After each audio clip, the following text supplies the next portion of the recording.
Imagine walking into a grocery store. You pick up your favorite bag of chips, the price looks okay. But when you open it, it's mostly air. Or you buy a chocolate bar and it feels lighter than it did last month. This isn't a mistake, it's a silent war on your wallet. In March 2026, Americans are facing a strange crisis. Inflation is officially at 2.4%, but food prices are climbing much faster, at 3.1%. But there is a hidden trick that companies are using. It's called shrinkflation. But did you know we have been here before? 50 years ago, in 1974, the shelves were empty and prices were screaming. Back then, people fought the price war. Today, we are fighting the size war. Today, we dive deep into the grocery war, 1974 versus 2026. How did we get here, and is the American dream shrinking along with our cereal boxes? Let's travel back to 1974, the disco era. But behind the music, there was panic. The 1973 oil embargo had changed everything. Because gas was expensive, transporting food became a nightmare. Suddenly, the price of sugar tripled. Bread prices soared. For the first time since World War II, the average American family couldn't afford a Sunday roast. History books call it stagflation. It was a scary mix of a slow economy and rising prices. To survive, Americans had to get creative.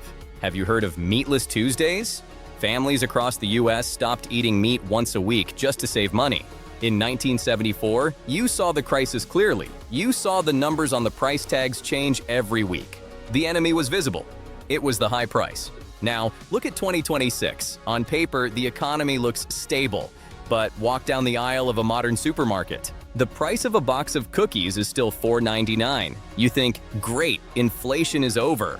But look closer. That box used to have 12 cookies. Now it has 10. The weight went from 14 ounces to 12 ounces. This is shrinkflation. Why is this happening now? In 2026, companies are facing a triple threat. The energy shift. Moving to green energy is expensive. Labor shortage. It costs more to pay workers to pack the food. The data trap. Companies now use AI to calculate exactly how much they can shrink a product before you notice. In 1974, you felt the pain at the cash register. In 2026, you feel the pain when you get home and realize the bag is half empty. It is a psychological war. Let's compare the two eras. In the 1970s, the US government asked people to grow victory gardens again.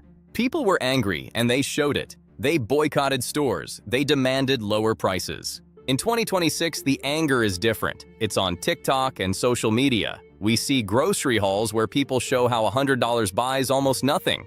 There is another big difference. In 1974, most food was local. If one brand was too expensive, you bought from a local farmer. Today, only a few massive corporations own almost every brand you see. If they decide to shrink the orange juice bottle, you have nowhere else to go. This is the corporate squeeze. They are maintaining their record profits by giving you less, while telling you that inflation is down. What can we learn from 1974? History shows these cycles eventually break. In the late 70s, the economy shifted after years of struggle. Today, we're at a turning point. Consumers are switching to generic brands faster than ever. We're seeing a return to bulk buying, just like our grandparents did. The grocery war is about trust. Companies bet you won't notice the change. When products shrink but prices stay high, they're betting you're too busy to care. Next time you're at the store, don't just look at the price, look at the weight. In 2026, the most expensive thing at the store might be the air inside the bag.